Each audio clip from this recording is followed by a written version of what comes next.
할렐루야. 예, 옆에 있는 분 축복하겠습니다. 잘 축복하셔야 돼요. 좀 내용이 깁니다. 새로운 것을 가지고가 아니라 새롭게 되는 겁니다 라고 축복하시기 바라겠습니다.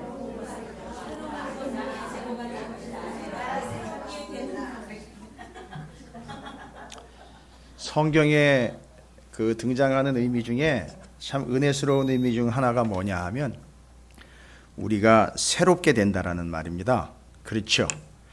그런데 사람들이 오해하는 건 뭐냐 하면 새롭게 되고는 싶은데 어떻게 새롭게 돼야 되느냐. 그래서 사람들은 일반적으로 어떻게 새로운 것을 추구하느냐 하면 뭔가 새로운 것을 소유하면 새롭게 되는 거라고 착각을 하고 있어요. 근데 그게 아니고요. 성경에 나와 있는 대로 하면 새로운 것을 가짐으로 우리가 새롭게 되는 게 아니라 우리 존재가 늘 새로워짐으로 인해서 새롭게 되는 거예요. 목사님 말씀이 참 어렵습니다. 여러분 날로 새롭다라는 말 들어보셨죠? 날로 새롭다. 여러분 정말 재미있는 단어예요. 제가 이거 기가 막히게 발견을 한 건데 뭐 자랑할 건 아니고 그냥 이해하기 쉽게 그것도 하나님이 다 영감 주신 거라고 저는 믿어요. 이 새벽에 여기 무릎 꿇고 기도하다 보면요 별걸 다 주셔요 하나님이.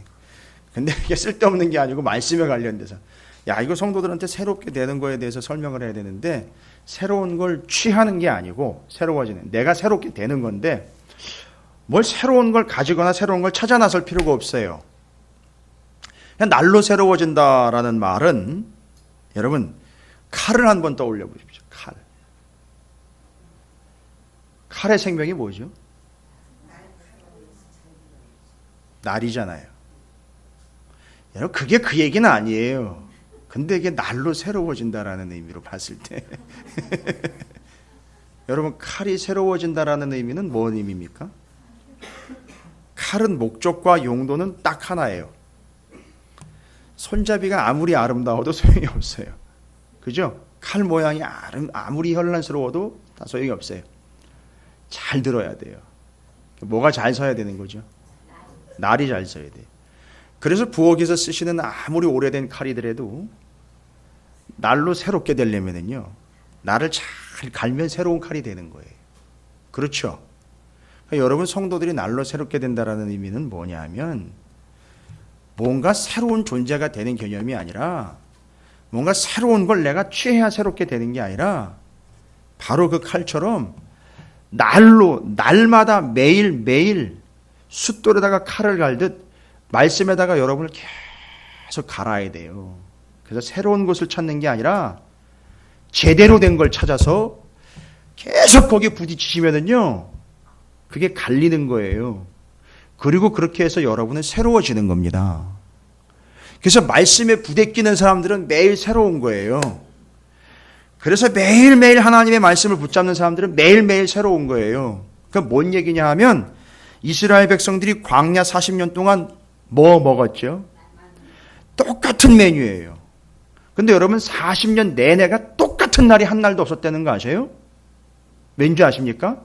메뉴는 똑같은데 매일매일 새로 내린 걸 먹었기 때문에 매일매일 새로웠던 거예요.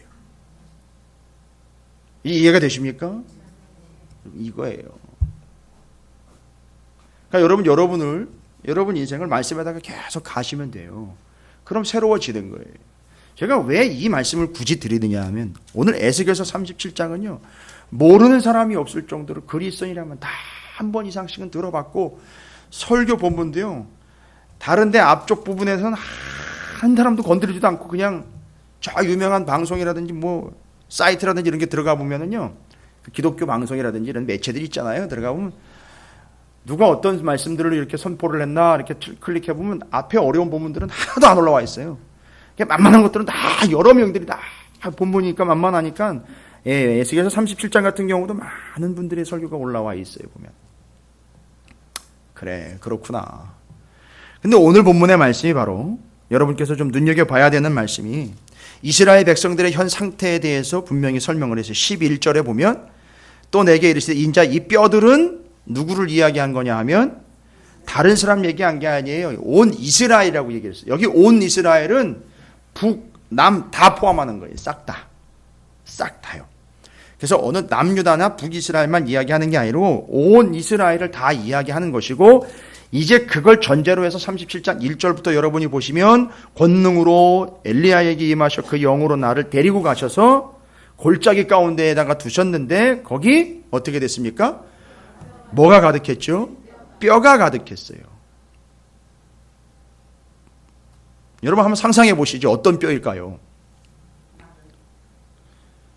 그러니까 우리가 일미 알고 있는 바죠. 마른 뼈, 11절에 나와 있는 거예요. 11절에 그대로 나와 있는 상태. 그 뼈들입니다. 근데 뒤에 그 뼈의 상태는 11절 뒤로 설명을 하고요.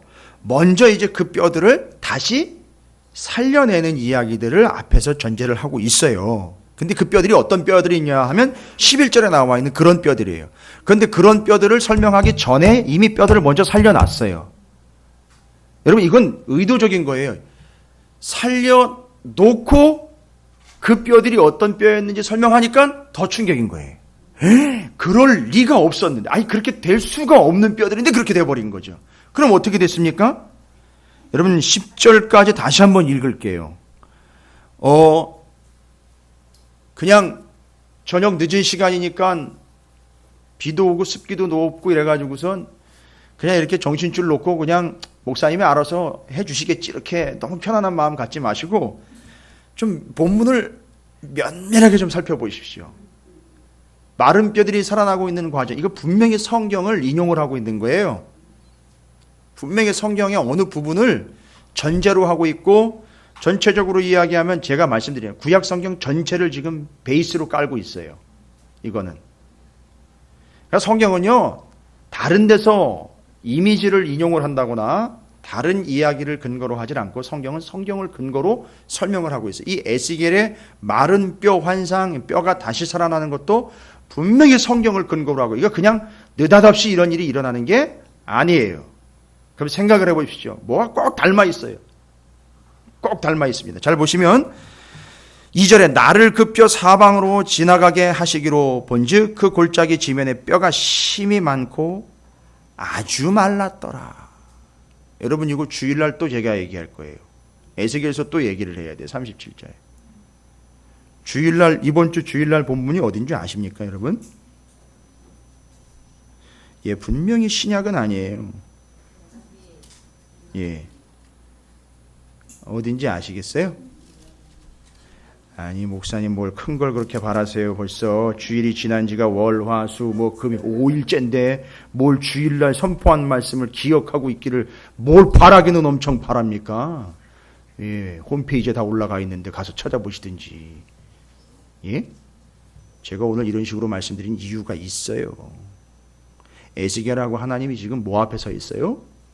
제발 저를 그런 상황으로 몰고 가지 말아주세요. 마른 뼈 앞에서 그 뼈를 에스겔이 살펴보니까 그 뼈가 어떤 모양이었다라고 분명히 나와 있죠.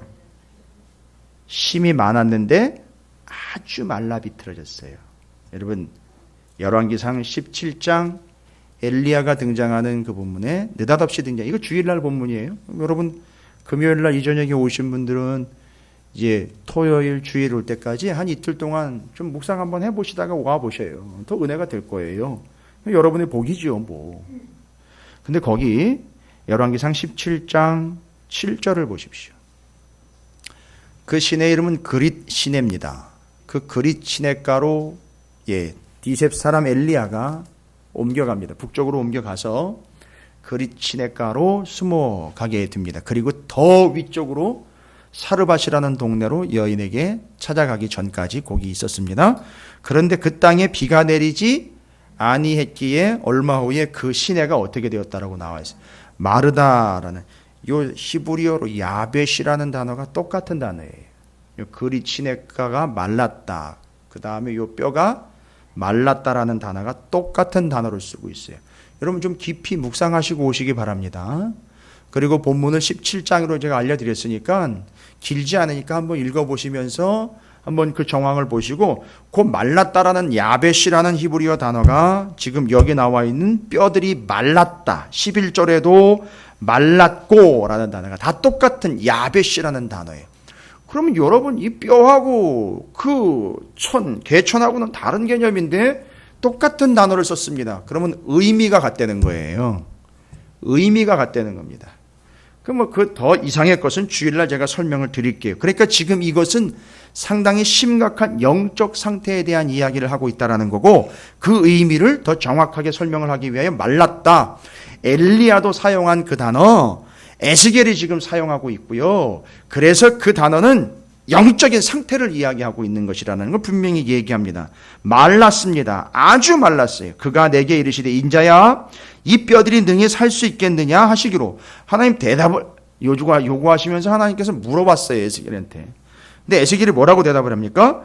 주 여호와여 주께서 아시나요? 여러분 어려우시면 이렇게 대답하시면 돼요. 하나님 물어보셨을 때 너무 어려우시면요. 여호와 하나님이 아시나이다. 이렇게 넘어가면 돼요. 아주 애매할 땐 이렇게 대충 치고 넘어가시면 됩니다. 그러니까 이 얘기는 뭐냐 하면 겸손한 고백이 아니라 모르겠습니다를 하나님 앞에서 죄송스럽게 표현을 한 거예요. 모르는 거죠. 자기가 어떻게 알아요? 지금 이 상황은 정말 모르는 게 아니라 이 상황은 이해하십시오. 이건 가망성이 없어 보이는데요. 이게 도대체 있을 수가 없는 일인데요. 하나님. 도대체 이건 가망성이 없는 일인데요. 그럼 계산 다 했다는 거죠. 다 나온 거예요. 그런 얘기예요. 또 내게 이르시되 너는 이 모든 뼈에게 뭐 하라고요? 여러분 상당히 중요한 단어가 나옵니다. 대언하다라는 말 몇 번이나 나오는지 한번 표시를 한번 해보세요. 여기 대언하다라는 말이요.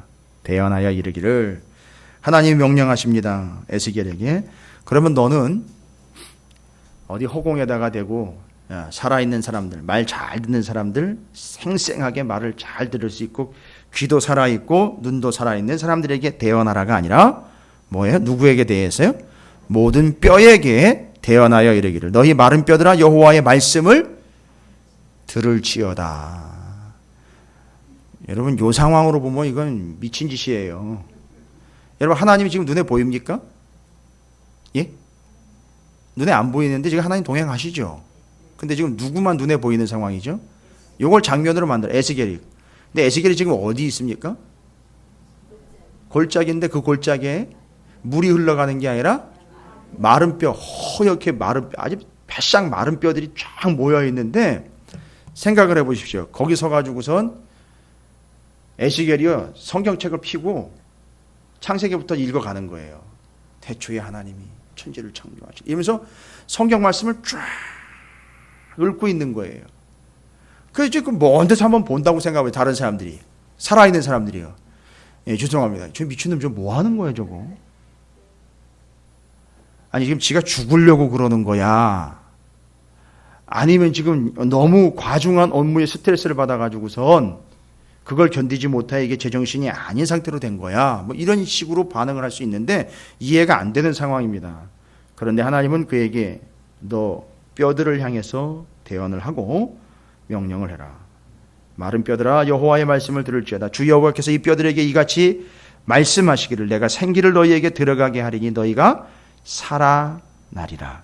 너희 위에 힘줄을 두고 살을 입히고 가죽으로 덮고 너희 속에 생기를 넣으리니 너희가 살아나리라. 또 내가 여호와인 줄 너희가 알리라 하셨다 하라. 이에 내가 명령을 따라 대언하니 대언할 때에 소리가 나고 움직이며 이 뼈 저 뼈가 들어맞아 뼈들이 서로 연결되더라. 내가 보니 그 뼈에 힘줄이 생기고 살이 오르며 그 위에 가죽이 덮이나 그 속에 생기는 없더라.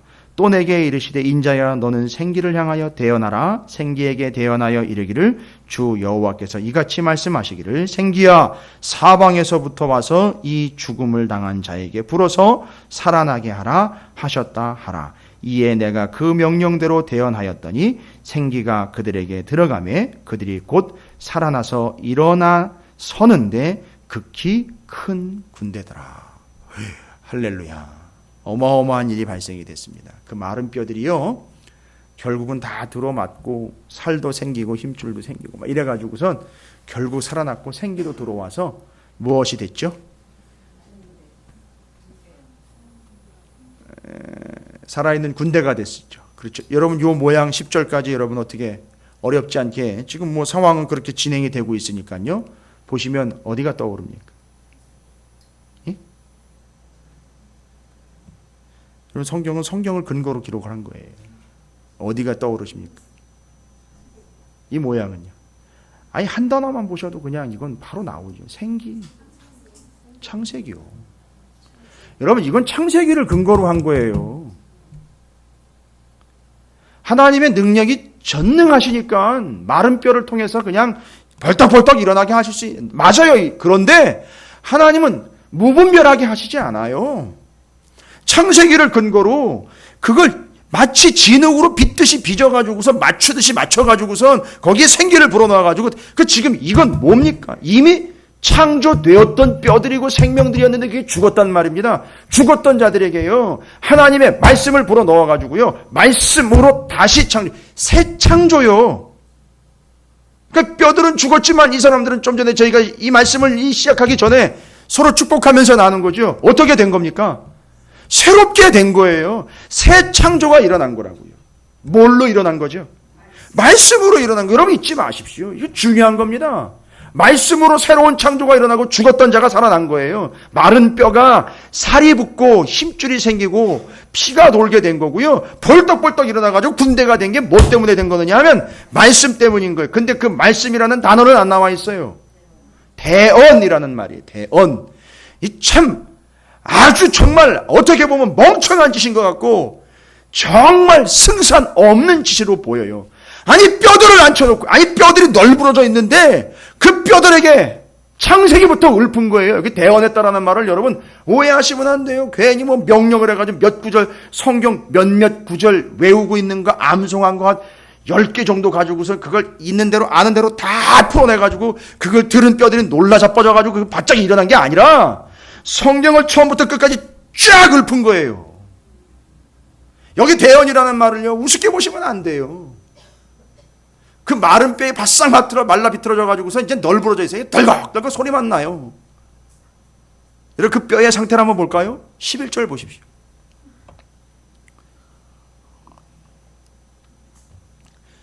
여러분 제일 중요한 구절은 전 개인적으로 이 11절 구절이라고 봐요. 그냥 그러니까 전후 좌우 관계를 따졌을 때 제일 중요한 건 이거 11절이지. 그래서 가운데 지금 들어가 있어요. 그 뼈들의 상태가 어떤 상태였는지를 자세하게 설명을 하고 있어요. 뼈들의 상태예요. 세 가지로 설명하거든요. 여러분 우리 중에 이 세 가지 중에 하나에 해당하는 사람들이 있고요. 죄송합니다. 오늘 예배 안 온 분들도 우리 찾으시는 교회는 물론 다른 교회도 마찬가지고 모든 그리스도인들이 다 이 세 가지 상태 중에 하나가 다 걸려들을 수 있어요. 참 무서운 현실이에요. 여러분 교만하게 외면하지 말고 겸손하게 받아들이세요. 점검하세요. 내 뼈는 어떤 상태인가.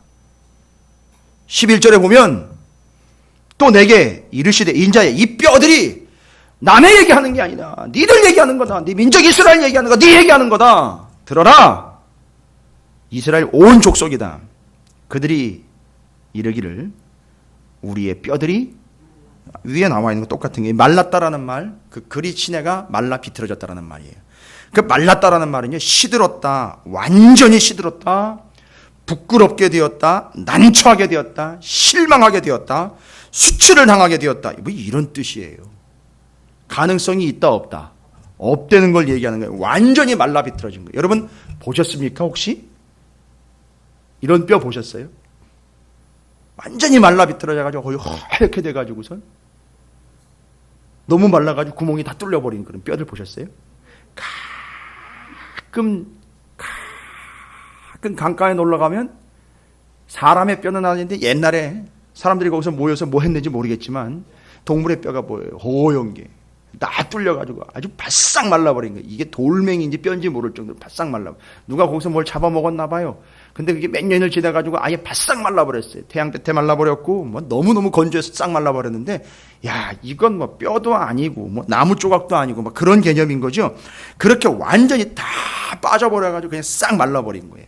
바로 여기 말랐다라는 야벳이라는 단어가 수치를 당하여 말라붙어가지고 더 이상 시들어서 완전히 시들어가지고 어떤 것도 가능성이 없는 상태, 그 상태를 말랐다라는 거. 그 가뭄 때문에 바닥이 저수지 바닥이 바싹 말라가지고 쭉쭉쭉쭉 갈라진 거 있죠? 그거 떠올리시면 돼요. 그렇게 말라 비틀어진 거예요. 이 상태가 지금 그런 상태입니다. 뼈의 상태가 그렇습니다. 이게 첫 번째요. 완전히 말랐어요. 그러니까 성도한테요, 눈물이 말랐고 땀이 말랐고 피가 말라버린 거예요.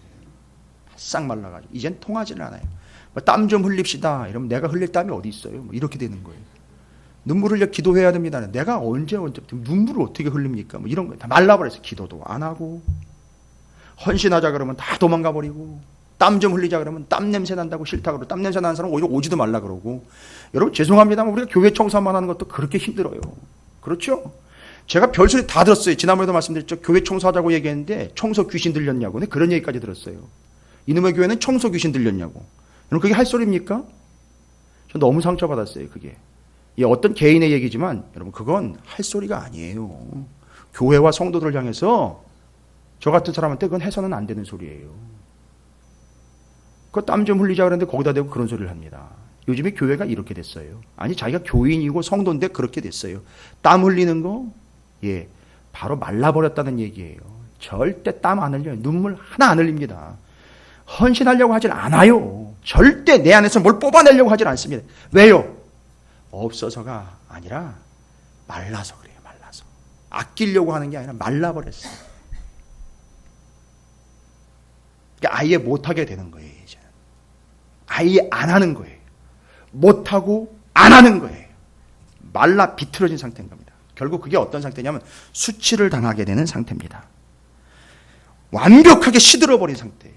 그리고 결국 그게 부끄러운 상태가 되는 거예요. 여러분 이건 아주 극단적인 표현을 인용을 한 거예요. 아예. 진흙으로 사람을 만들 때랑은 완전히 다른 개념이에요. 만들어 놨는데 이게 말라 비틀어진 상태를 얘기한 거예요. 창조를 했는데 창조 이후에 완전히 말라 비틀어진 상태를 얘기하는 거예요. 뼈 거기 붙어있던 살이고 다 없어지고 뼈만 남아가지고 바싹 말라 비틀어진 상태를 이야기하는 거예요. 다 말라버렸어요. 그럼 얼마나 많은 게 말라버렸습니까? 오늘날 교회 많이 말랐습니다. 그죠? 많이 말랐어요. 마치 진짜 그리시네가 비틀어진 것처럼 싹 말라버렸어요. 헌신도 말라버렸습니다. 땀도 말랐지요. 눈물도 말랐습니다. 열정도 말라버렸고 다 말라버렸어요. 그게 바로 이 뼈의 첫 번째 상태를 이야기하는 거예요. 제가 저한테 먼저 적용을 해야죠. 저도 말라 비틀어진 건 아닌가 적용을 좀 해봐야죠. 여러분 이건 몸이 건조한 이야기를 하는 게 아니에요. 죽었다는 걸 얘기하는 거예요. 그러니까 말랐다는 건 곧 죽었다는 걸 얘기하는 겁니다. 두 번째 이 뼈의 상태예요. 뭐라고 설명을 하고 있느냐 하면 뼈들이 말랐고 우리의 소망이 없어졌다라는 거죠. 소망이라는 표현을 썼습니다만 뼈에 대해서 이야기를 하는 걸로 하니까 뼈로 뒤에도 마찬가지예요. 멸절되었다, 없어졌다. 이런 말 그대로 없어졌다라는 말은 끈이 있죠. 끈. 이거는 원래 의미는 티크바라는 히브리어에서 원래 의미는 끈이 없는 상태를 이야기를 해요. 여러분 이제 바지가 있는데 바지가 헐렁한데 끈이 없어요. 어떻게 되는 거죠? 하여튼 그랬어요. 그리고 이제 생각을 한번 해보십시오. 나무를 하러 지게를 지고 산으로 올라갔는데 나무는 잔뜩 올려놨는데 끈이 없어요. 여러분 어떻게 될지 상상이 되시죠? 이 또 남부지방에 있는 농민들이 너무 신음이 큰데 지금 벼가 그냥 싹 다 누웠더라고요. 옛날에는 지금같이 기계들로 하지 않을 때는 싹 비워가지고 어떻게 하죠? 그거 딱 묶어가지고선 세워놓잖아요. 근데 이게 묶어놓을 게 없는 거예요. 이해가 되십니까? 그래서 이렇게 했는데 이렇게 묶어야 되는데 뭐가 없어요? 끈이 없어요. 여러분 그 뼈에는 뭐가 적용되는지 아세요? 이게 없는 게 묶어야 되는데 그래야지 이게 없어지지 않고 요즘에 유골 발굴하는 유골 발굴단이 육군에 지금 창설돼 가지고선 계속 그 유해 발굴하는 거 아시죠? 그럴 때 중요한 게 뭐냐 하면 제일 중요한 거는 소실되지 않고 모든 부위의 뼈들을 다 모으는 게 중요한 거죠. 요럴 때 여기 지금 본문에 말하고 있는 소망이 없어졌다라는 이 말에 없어졌다라는 말은 끈이 없는 상태로 뭔가 한 부위의 뼈를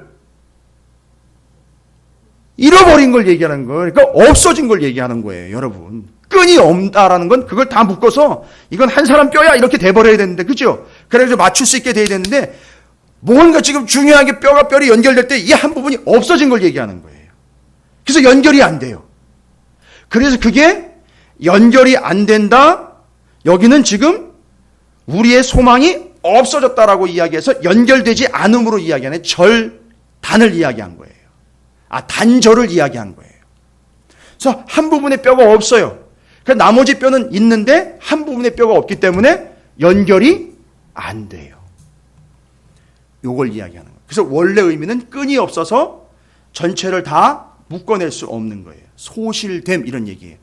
여러분 이거 이해하시기 쉽게 설명을 좀 제가 드리면 끈이 없다라는 것은 여러분 이렇게 생각을 하시면 돼요. 여러분 이 끈 때문에 살아난 사람 있잖아요. 어려운 문제긴 해요. 성경을 다 연결하셔야 되니까.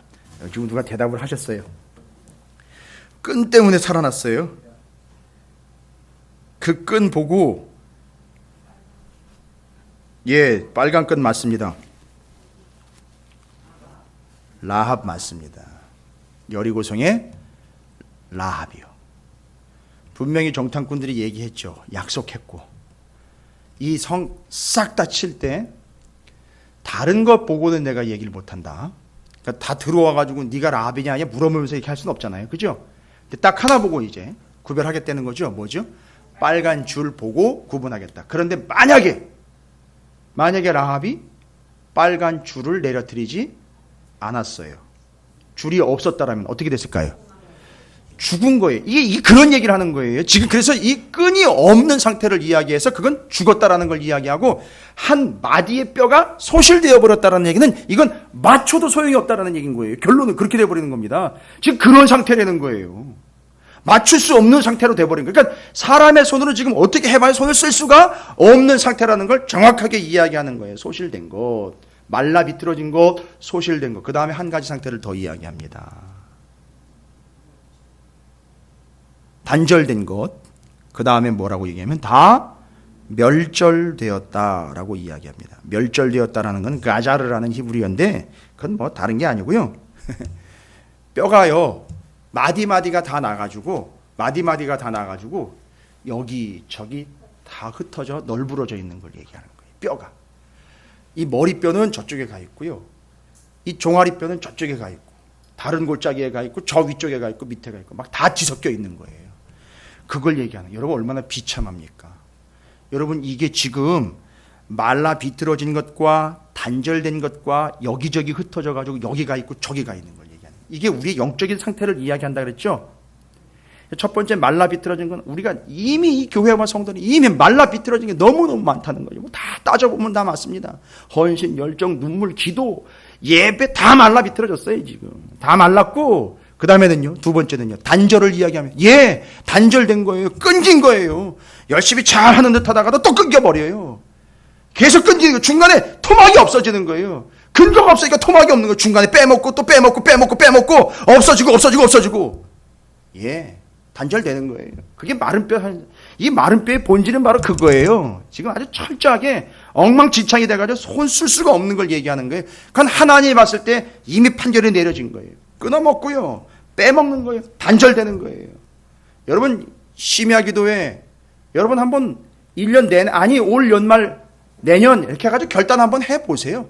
한 번 빠지지 않고 내가 한번 계속 해보겠다, 이어보겠다, 한 통으로 한번 가보겠다, 뭐 그런 결정 한번 해보십시오. 결단 한번 해보세요. 뭐 사는 거예요. 그게 사는 길입니다. 지금 우리가요 띄엄띄엄하면서 단절된 신앙생활을 얼마나 하고 있는지, 예배도 드렸다 안 드렸다, 여러분 심각한 겁니다. 여러분 그럴 수도 있지요.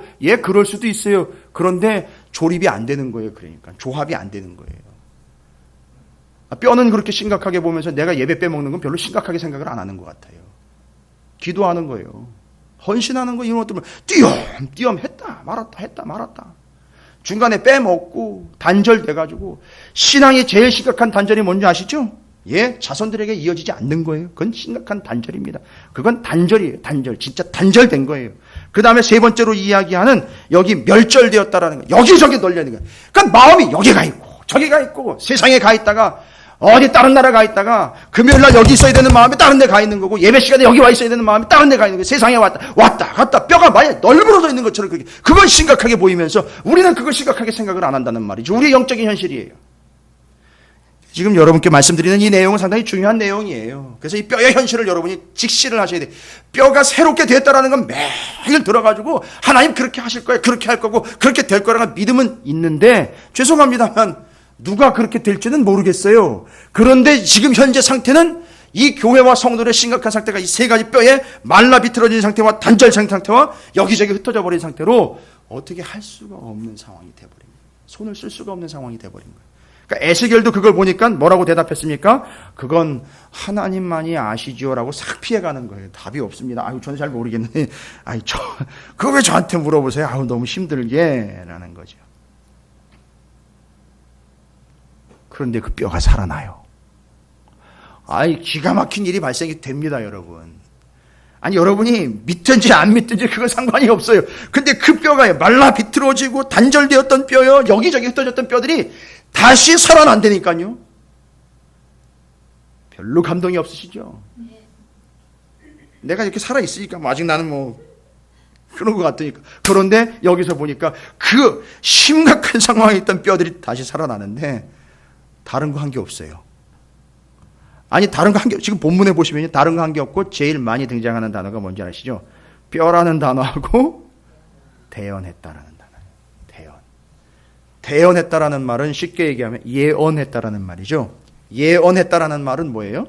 하나님의 말씀을 받은 바 그대로 다시 전하는 걸 얘기하는 거예요. 그러니까 말하자면 뼈를 모아놓고 뼈에다가 모양새를 보시면 이스라엘의 무덤은 어떤 무덤이냐 하면 가족 무덤이에요. 뼈가 드러날 때, 곧 살이 다 썩을 때까지 한 1년 정도 돌무덤에다 넣어놨다가 그 뼈를 조상들의 뼈가 한 군데 모여있는 그 뼈로 옮겨버립니다. 그래서 성경에 보면 그 조상들에게도 돌아갔다라는 이야기가 바로 그걸 얘기하는 그 뼈가 다 살이 썩고 난 다음에 그 뼈를 수습을 했는데 바싹 말라져 있는 데가 이상합니다. 한 토막이 없어요.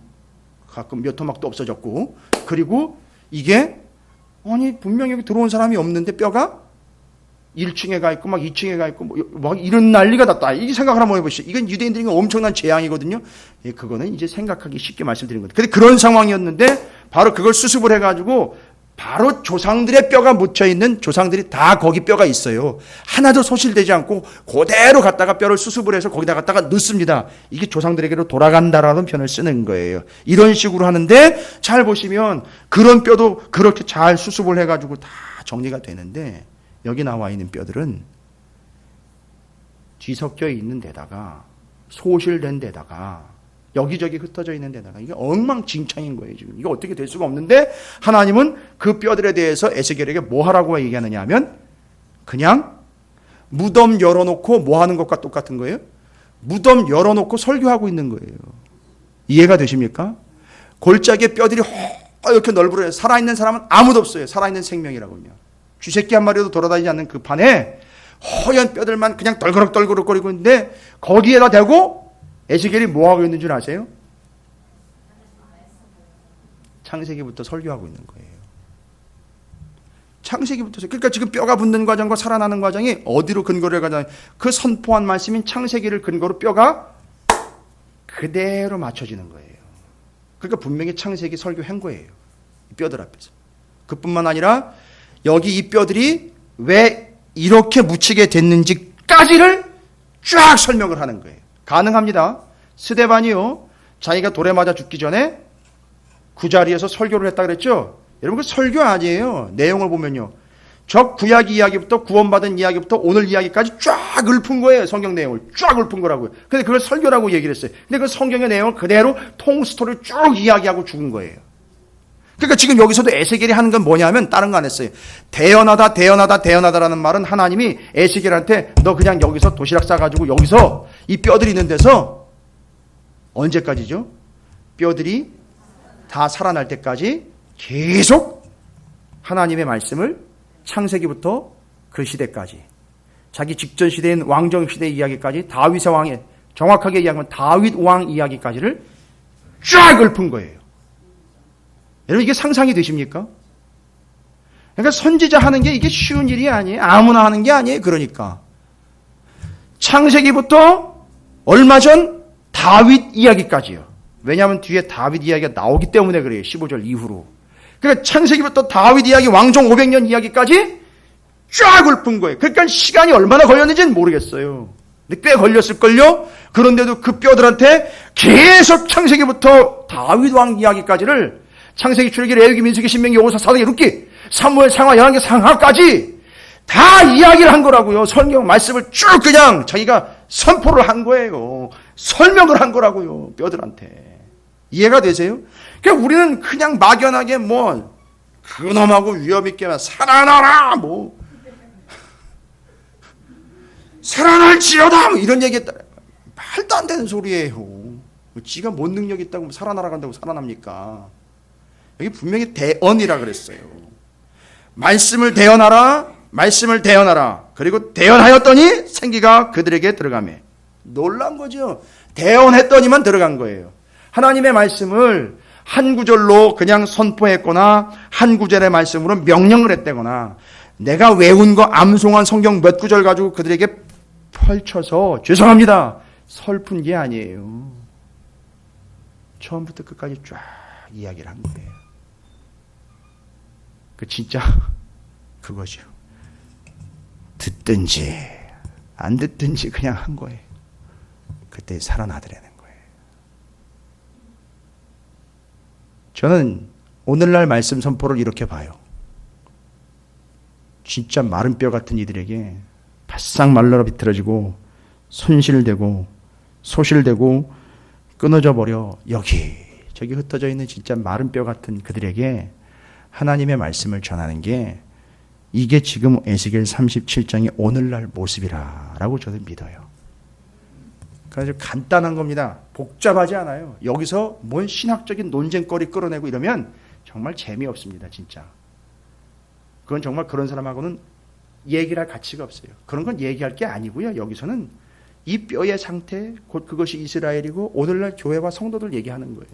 죄송합니다만 여기 앉아있는 여러분들도 얘 외는 아니에요. 나는 괜찮지만 나는 살아있는, 아니요? 착각하지 마세요. 아니에요. 저도 포함되는 거예요. 다 포함돼서 이 세 가지 상태 중에 하나 분명히 걸려듭니다. 아니라고 하지 마세요. 제발요. 그러나 그걸요, 제가 여러분 책망하는 게 아니에요. 저 같은 사람이 할 일은 뭐예요? 망치 들고 다니면 이놈의 뼈는 왜 이렇게, 이게 아니란 말이에요. 절대 그러면 안 된다. 여러분도 그거 하지 마세요. 여러분들도 그런 거 하지 마세요. 이놈의 뼈는 왜 이 부분은 또 없어졌어? 이렇게 얘기하지 마시라고요. 자기 뼈나 잘 챙기세요. 옆에 있는 분에게 이렇게 좀 분위기 좀 풀어주시면서 자기 뼈나 잘 챙기세요 라고 축복하셔요. 예.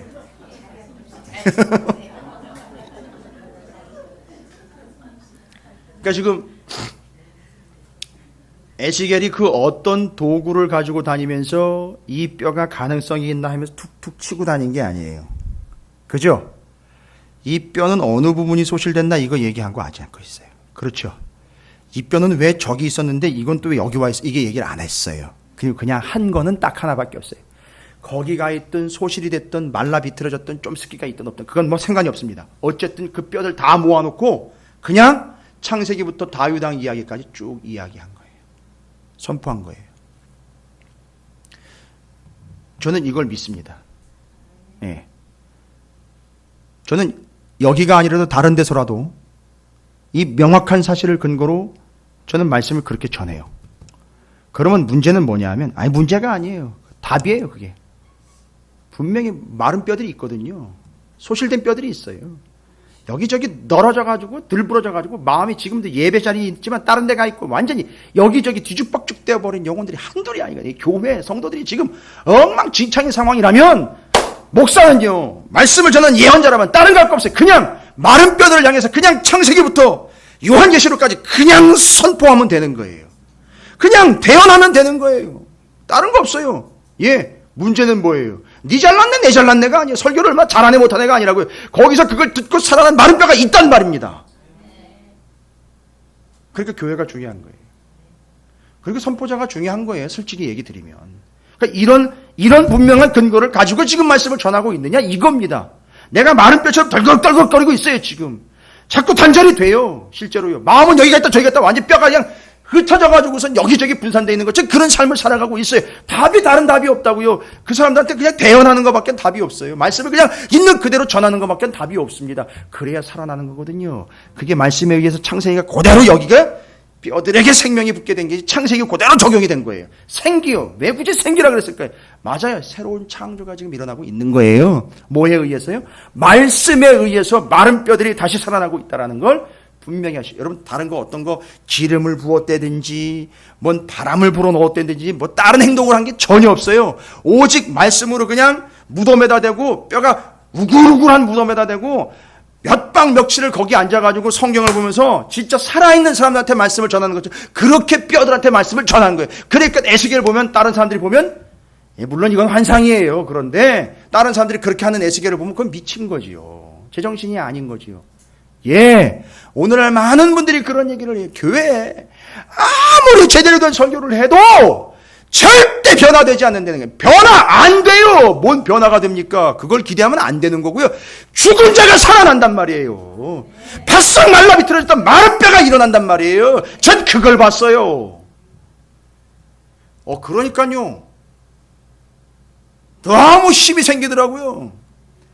야, 목사들이 지치는 이유가 이거구나. 살아있는 자를 또 다른 살아있는 자로 변화시키려고 하니까 혼자 나가 떨어지는 거예요. 그게 아니라 마른 뼈, 소실된 뼈, 널브러진 뼈들에게 그냥 있는 그대로 전하면 살아나더라는 거예요. 아, 그거구나. 그러면 아마 하나님이 저를 마른 뼈 있는 데다가 갖다 계속 세우실 거예요.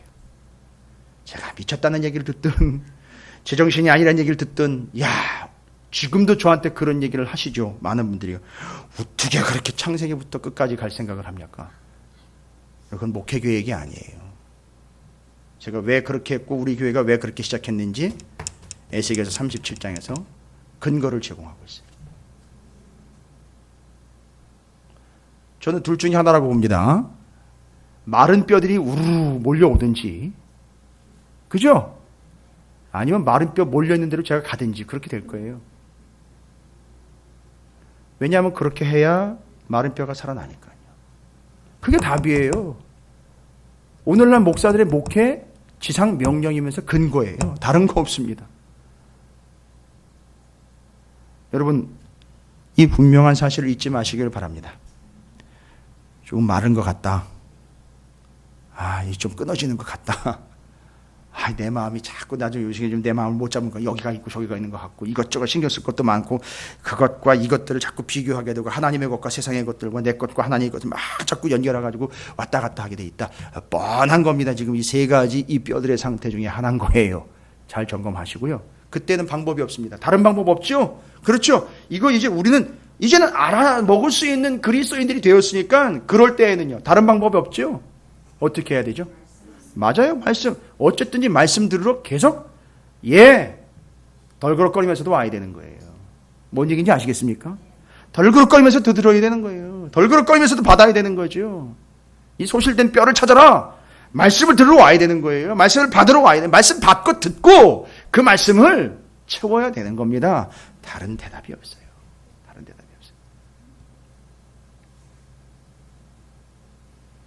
그 다음에 이제 정확한 근거로서 말씀을 정확하게 정리를 하고는 어렵지 않게 뒷이야기가 이제 참 재미있는 얘기로 연결이 되고 있어요. 북이스라엘과 남유다가 갈라진 얘기를 해요. 15절부터 28절까지예요. 그죠? 아니 15절부터 28절까지 남유다 북이스라엘 갈라진 얘기를 하면서 이건 뼈 얘기와는 또 다른 이야기인데 두 갈라졌던 나라가 어떻게 된다는 거죠? 두 막대기를 준비해가지고 두 막대기를 딱 연결해서 그냥 묶어버리는 것을 환상으로 지금 보여줍니다. 그리고 그걸 지금 예시를 하고 있어요. 그러니까 그 얘기는 뭐냐 하면 어렵지 않아요? 북이스라엘과 남유다가 하나로 통일된다는 이야. 아니 근데 지금 에스겔이 예언자 활동을 하고 있는 이 시대는 이미 북이스라엘 망해버렸고 남유다도 지금 포로로 끌려온 상황인데, 아니 아직 북이스라엘 남유다가 남아있는 것도 아닌데 어떻게 되는 겁니까? 라고 이야기하는 게 이게 참 애매한 거예요. 그리고 그 두 나라를 하나로 묶어가지고 통치자로 누구를 세우는지 아십니까? 뒤에 다윗을 통치자로. 아니 다윗은요 에스겔 시대로부터 넓게 잡으면 500년이죠. 한 400년 전에 이미 죽었어요. 죽었는데 그 다윗을 다시 왕으로 세운다는 거예요. 이거 뭘 얘기하는 겁니까? 여러분 이제 눈치가 생겼고 말씀을 보는 이제 안목이 생겼기 때문에 이거 그냥 문자 그대로 다윗이 다시 살아난다라는 얘기 아니라 다윗의 후손으로 오시는 예수 그리스도를 정확하게 예시하고 있는 것이고, 정확하게 다시 한번 이야기하면 언제 때를 지금 염두에 두고 있는 거죠. 이 말은 이제 후로는 신약에서 완성이 될 거예요. 그런데 이 이스라엘 백성들은 언제 북이스라엘과 남유다로 나눠지지 않고 하나로서 엄청난 은혜와 부귀와 영화를 누렸던 때가 있었죠. 제일 완벽하게 번성했던 때, 다윗과 솔로몬의 때에 이스라엘이 가장 번성했던 때입니다. 저 북쪽까지 싹 다 해서 완벽하게 어마어마한 땅덩어리를 가지고 가장 큰 부를 누렸을 때, 여러분 여기 오해하시면 안 돼요. 그때처럼 엄청난 부와 재산을 가지게 된다, 능력을 가지게 된다는 얘기를 하는 게 아니고, 다윗이 다스렸던 그때로 돌아간다라는 이야기는 그때처럼 나누어지지 않고 하나가 되어서 통일된다는 얘기거든요. 그 다윗 얘기를 하는 거예요. 그 다윗이 바로 어떤 왕이었습니까? 하나님의 마음에 합한 왕이었고 하나님이 어떤 분인지를 드러냈던 왕이에요. 여러분 지금 15절부터 이야기하려고 하는 건 뭐냐면, 이 뼈들이 회복되어서 결국 가야 되는 방향이 어디냐면 하나됨이라는 방향이거든요. 네, 여러분 하나됨은 어떻게 이루어지는지 아세요? 둘로 나눠졌을 때에 우리는 서로 하나 되어야 된다고, 연합해야 된다라고 수도 없이 얘기를, 교회 안에서 죄송합니다만 이렇게 패가 막 갈려지고요, 의견이 막 갈려져요. 그렇죠? 분명히 교회이기 때문에, 사람들이기 때문에 그렇게 돼요. 그러면 우리는 원론적으로는 하나가 되어야 된다는 얘기를 해요. 여러분 그러면 어떻게 해야지 하나가 될 수 있습니까?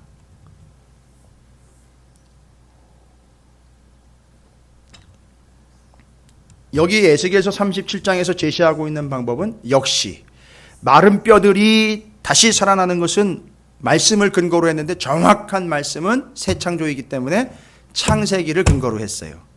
하나가 되어야 된다, 하나로서 나누어지면 안 된다라는 걸 이야기할 때 역시 성경을 근거로 했어요.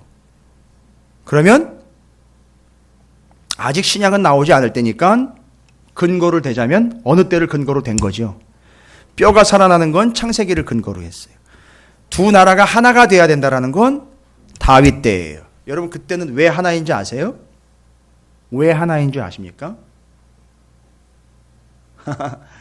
어렵지 않아요. 왕이 하나니까. 왕이 하나니까 하나인 거예요. 그렇죠. 감사합니다, 권사님.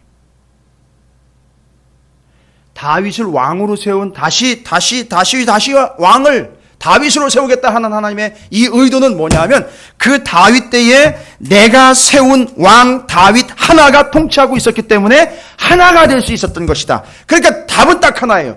하나님이 이들에게 왕이 되시면 하나가 되는 거예요.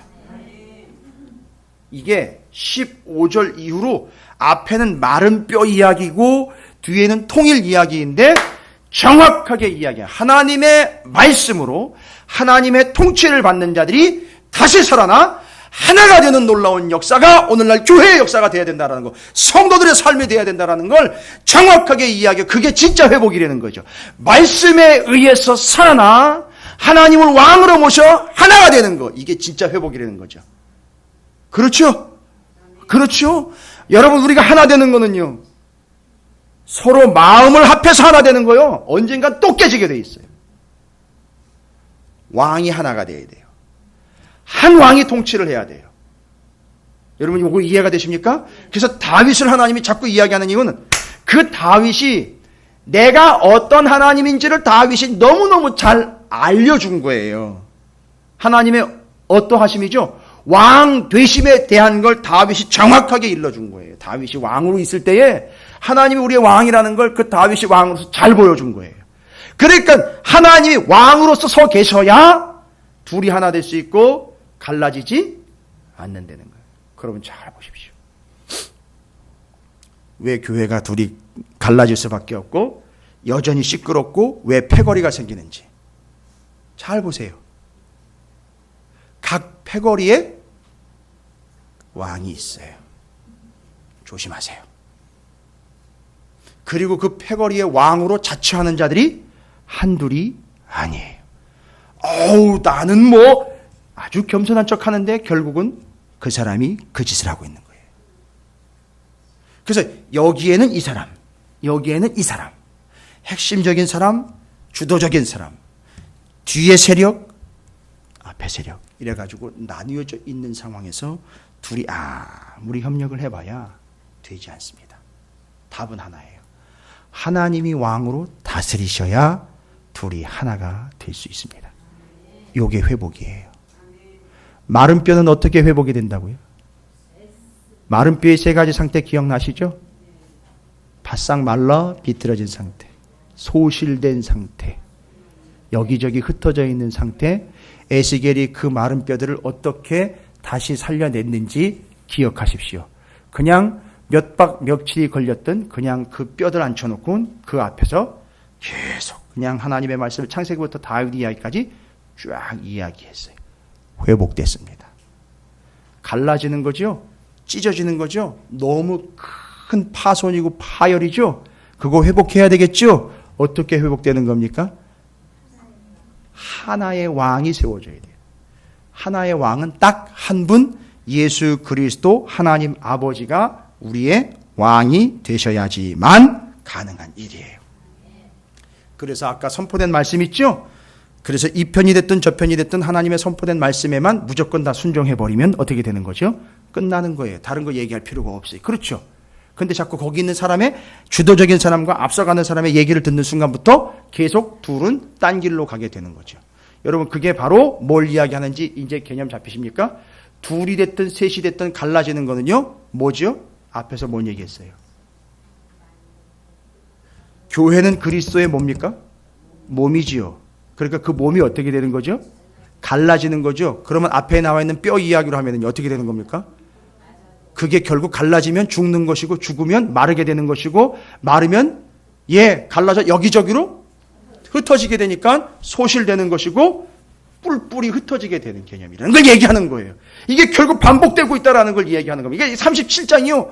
기가 막힌 내용을 담고 있는 거예요. 그래서 우리는 회복을 위해서 기도하는데 다른 거 없어요. 마른 뼈 된 자신을 인정할 뿐만 아니라 마른 뼈에게 답은 다른 건 없습니다. 하나님의 말씀이 대언되는 것, 그 다음에 갈라져서 뼈가 마치 부서져서 뜯어져가지고 분리가 돼서 나눠지려고 하는 것. 그건 딱 답은 하나밖에 없어요. 왕 한 분, 하나님 한 분이 왕으로 서는 것 외에는 방법이 없어요. 그러니까 여러분이 누구 얘기를 들어야 되느냐 하면 김 목사 얘기를 들을 필요도 없어요. 하나님의 말씀에 순종하시면 된단 말입니다. 그게 우리를 새롭게 하는 거고 우리를 회복하는 거고 우리를 하나 되게 한다라는 겁니다. 그래서 저는 무슨 역할합니까? 하나님이 이러셨습니다. 하나님 말씀이 이겁니다라는 건 저는 쭉 그냥 전하면 되는 거예요.